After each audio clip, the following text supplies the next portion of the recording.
Hey everyone, David C. Anderson here, coming at you from the KnifeCenter, and it's a very special day for me because the MKM Pocket Tango, my first production knife collaboration, is officially getting its release today. Now, unfortunately, my friend Igor, who I've worked on with this project from the very beginning, is no longer with MKM, but we did have the chance to sit down with him just a couple of months ago. We had the final prototypes for the Pocket Tangos here, and we got to talk a little bit about how this project came to be. That interview right after this.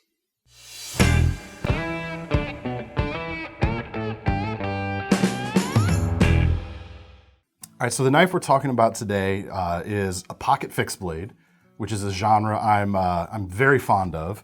It's called the Pocket Tango, and it's kind of come in two blade shapes, magna cut steel, made in Italy, made in Maniago, of course. And of course, I had to make another Nesmuk, and we got a kind of a modified lamb's foot style blade here. We'll talk more about that in a minute. But Igor is the guy responsible for this happening, basically. So I have to thank you again right up front, because that is it is really cool to see one of my designs make it to a production level. I have to thank you, let's say, to be part of this project. It's been cool from the beginning of the project, let's say. So how this project came out is probably one of the coolest thing about this knife. And briefly talking that, I remember. Well, so I've always said that like knives are cool. Yeah. We all like knives, but it's kind of the stories behind knives that make things more special. Yeah. And Igor and I have kind of like come up in this industry together a little bit. Yeah.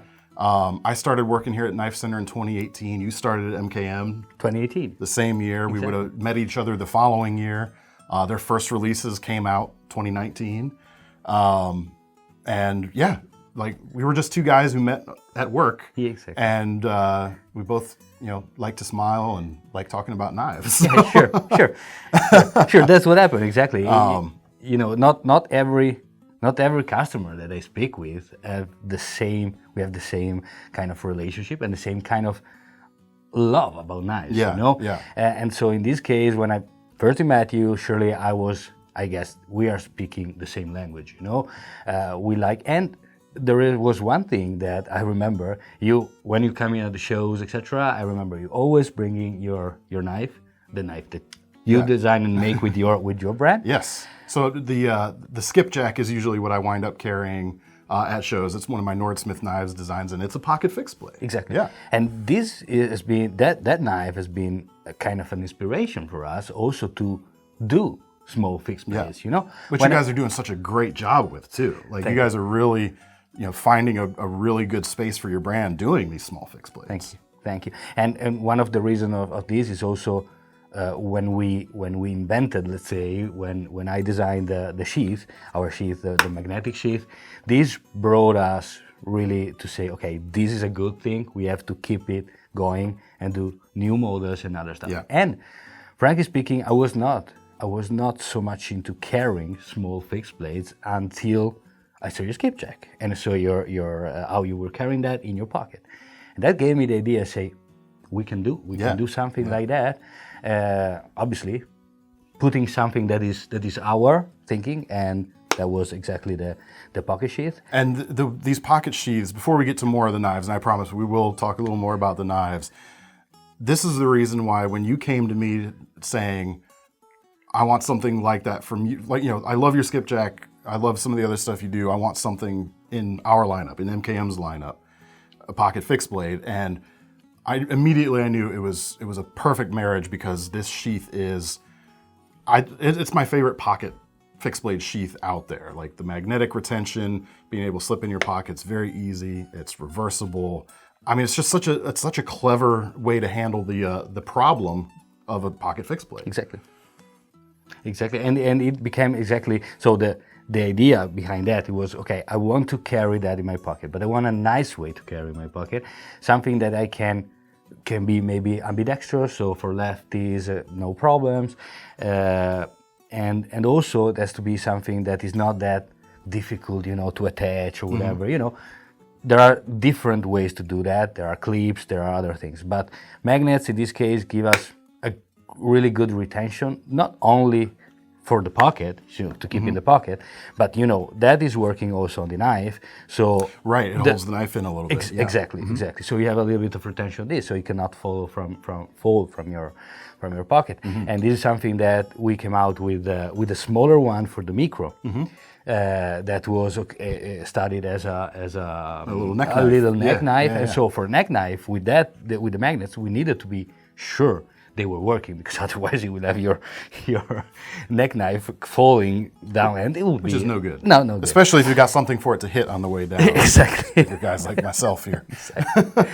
So after testing with that, I was sure that it was a good way to carry that. And, Well, and between the other pocket fixed blades you do already have in the lineup, you've got the Macro, the TPF, the Terzola pocket defense fixed blade.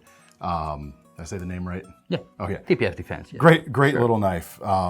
And having experienced those and having been carrying prototypes of these, I am 100% confident in these sheaths. It stays in the pocket when you want it to, but it's easy to take the whole sheath out when you are ready to take it out of the pocket. Yep. The knife fits in, molds in really nicely. It's easy to get in and out, especially once it's kind of broken in a little bit. Yeah. Fantastic system. So I was eager to kind of take advantage of that and design something in the lineup, in the MKM lineup for it. Like I said, I'm honored by it, and these are the knives. I mean, this is the Pocket Tango. The name is kind of, the Tango is a dance, and this is your everyday dance partner. It's going to be there every step you take. This knife can be there with you. That's kind of a bit of the inspiration for the name right there. And I kind of used the skipjack handle as a jumping off point. It's a little bit different here, but I kind of gave you a few different blade shapes to choose from. And these were the ones that you kind of gravitated towards the most, and I think you made the right choice. Thank you. Yeah, I think those two combine very well. You give really different blade shapes, so for different uses, for different purpose, and I personally really love the Nesbook. The muck is so cool. Muck, It's I mean, it's what I love. In a way, I was also kind of trying to channel old school slip joint patterns, reinterpreted, not duplicating things. But to me, I was like, what if I did a spear point Barlow with a little bit of a Nesmuck style? And that's kind of where this came from. And that's where the name Lamb's Foot came from as well. We could call this a modified Warncliffe. Thomas there behind the camera might try to call it a reverse Tonto, but already did.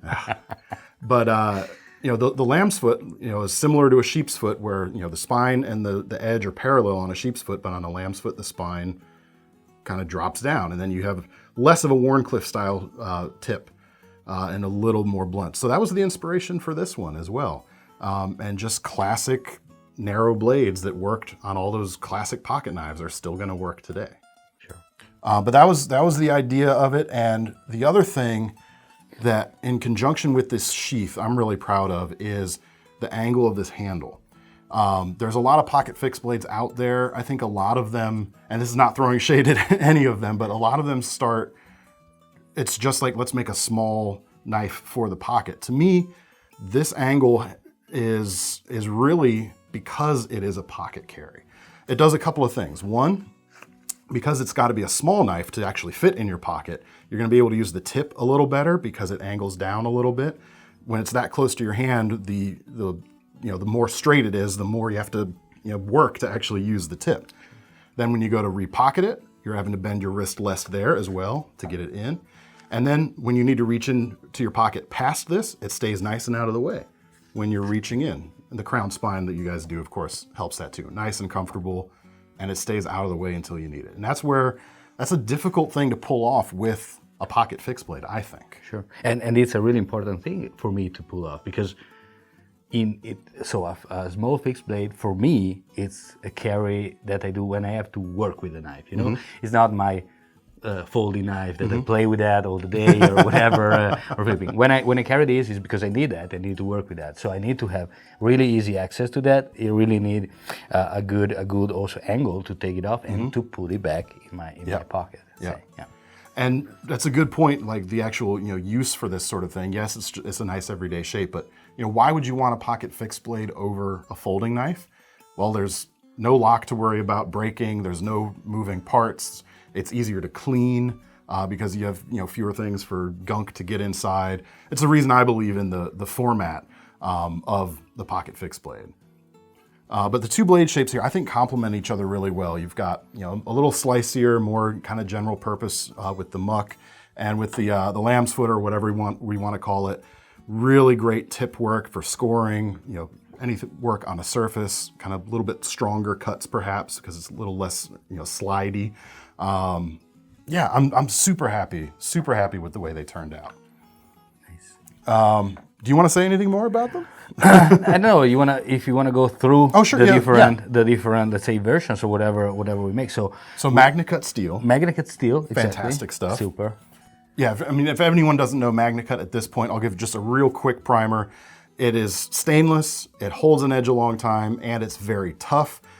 Every other high-performance steel on the market can only really pull off, pick two of those, and you get really good performance out of those. The third category is not as good, but MagnaCut breaks the rules, basically. Sure. And we worked together to decide the final variations for the launch, and we wanted to have some more work-a-day versions and some fancier versions too. So I don't know. Do you want to talk about that, or do you want? I don't know. It's for the more working. We went for micarta, green canvas micarta, and black G10 handles, and a stonewash finishing on that. Yep. So it gives the right feeling and the right also look for a working knife. It feels like a little bit more rugged. You've got the grip, especially on the micarta versions, but the G10 is milled as well. The stonewash finish, your scratches are going to kind of blend in.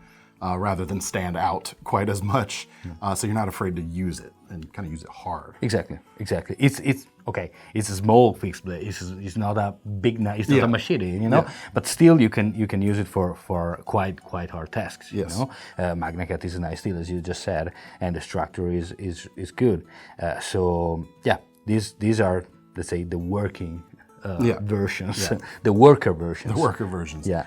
And then, what I like about a lot of stuff that not just MKM, but a lot of the Italian manufacturers do, but your guys' partners especially, some of the fancier stuff you guys do is just it's delicious. It's so good. So we had to do some of those as well. Sure. Being here, let you hold that version this time. Sure. Slightly more upscale feeling version. Yeah.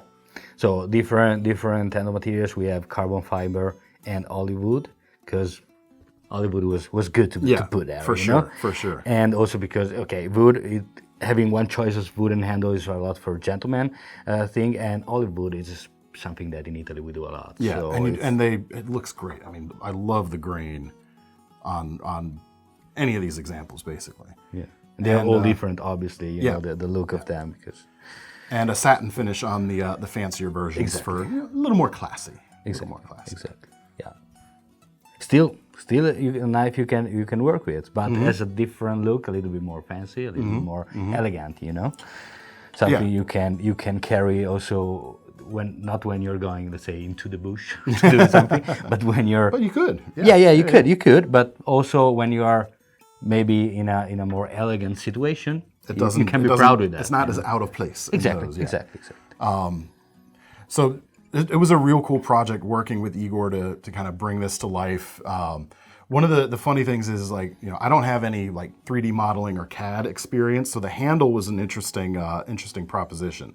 I kind of made sketches of the kind of shape I was looking for, but then I had to rely on Lion Steel in this case is the partner with MKM who's actually building these, had to interpret my drawings and build something out of it, and it came out perfect. I mean, it is exactly what I wanted the handle to wind up being. It's got enough swell here at the back that you can really get a pretty full feeling grip. Your pinky hits this back end here, which is great for manipulating that edge, and it gives you enough for that full grip. And then the thumb scallops here at the front, so you can really get in there and do really detailed stuff without the handle kind of getting in the way. I mean, it's exactly how I wanted it to wind up. But no, I mean, it would have been very easy to just put some flat pieces of handle material on there, but I didn't want to do simple. I wanted it to be a little more evolved, a little more complex, and yeah, I'm super happy with it. Yeah, and as so as we do with most of our knives, we care obviously about the aesthetics, but also for the ergonomics. So, and in this case, it has been not challenging, but let's say it's been cool to find out the way to have the right ergonomics, but also having like a flowing 3D, you know. In some case, you have some knives that the screw are maybe insets or are under the level of that is something. Or like you can tell where they just started with like the blank shape and just put a curve on it. Exactly. However it wound up, that's what it was. Exactly, Yeah. and I didn't want this to happen, you know, and I want to have like a flowing design, etc. And I think the final results really. Yeah. I mean, this is the kind of shape that you normally would have to go find a custom maker to get a shape like this. Find a custom fixed blade, because it's not simple. There's, you know, angles are changing on it constantly, but it flows through, and most importantly, it works in the hand. I mean, it just feels exactly like it should. Exactly like it should. Excellent. Well, that's about all I've got. Yeah. I hope you folks like it. It's been a really cool journey, you know, bringing a design to to production company with you guys like this. I'm really proud of it. I think it is going to work really well. I hope you guys think the same thing. Yeah, super proud. So the good news is these are available now. You can get them at the links in the description. Please check them out. And even if you don't want to buy one, check them out and let me know what you think, because I'm super proud of them and would love to hear your thoughts too. Igor, thank you so much. Not just for this is amazing, but thank you for, you know, the friendship we've built over the years. It's been fun. Thank you. It's always a pleasure to work with you, to speak with you, and to be here. Yeah. And Thomas is okay too over there, we guess. Yeah, I'm fine. Thanks, folks, and we'll see you next time.